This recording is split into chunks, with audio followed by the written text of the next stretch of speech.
Kisah perselingkuhan sudah bukan lagi menjadi hal yang baru. Namun perselingkuhan kali ini cukup mengejutkan lantaran sangat lazim terjadi. Pasalnya wanita ini ketahuan selingkuh dengan 300 pria dan suaminya baru mengetahui saat wanita tersebut ditangkap polisi. Dari semua kasus perselingkuhan, mungkin ini adalah kasus perselingkuhan paling mengejutkan yang pernah ada. Seorang wanita berusia 31 tahun dari Jiangsu, Cina menipu suaminya selama 2 tahun untuk selingkuh dengan setidaknya 300 pria. Padahal selama itu pasangan itu telah memiliki anak, tetapi sang suami tak pernah mengetahuinya, sampai polisi datang menangkapnya. Menurut Eva.vn, pada Jumat 30 Oktober 2020, Zhang, 31 tahun, tinggal di Jiangsu bersama suami dan anaknya. Selama 2 tahun menikah, mereka telah memiliki 2 anak, namun sang suami terlalu sibuk dengan pekerjaannya. Zhang sering berada di rumah sendiri dan menganggur karena depresi. Dia mengembangkan niat untuk melakukan perselingkuhan. Dia memulai perselingkuhannya melalui jejaring sosial online untuk berkenalan dengan pria lain. Sejak 2017, Zhang membuat akun di jejaring sosial dengan nama samaran Zumo dan menggambarkan diri sebagai seorang janda.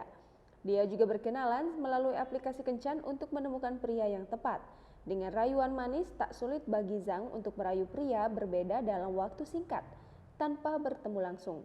Wanita 31 tahun itu kemudian berpacaran dengan banyak pria secara online, bahkan berkomunikasi dalam waktu bersamaan. Setelah pria jatuh ke dalam rayuan Zhang, dia mulai mengembangkan hubungan itu untuk melancarkan aksi penipuan. Dia meminjam uang secara online dengan pacar online-nya dengan berbagai alasan, seperti untuk membiayai kehidupan anaknya dan untuk periksa kesehatan. Dalam 2 tahun, Zhang berhasil berpacaran dengan setidaknya 300 pria dan menipunya. Dia juga meraup uang sebanyak 400.000 yuan atau sekitar 876 juta rupiah.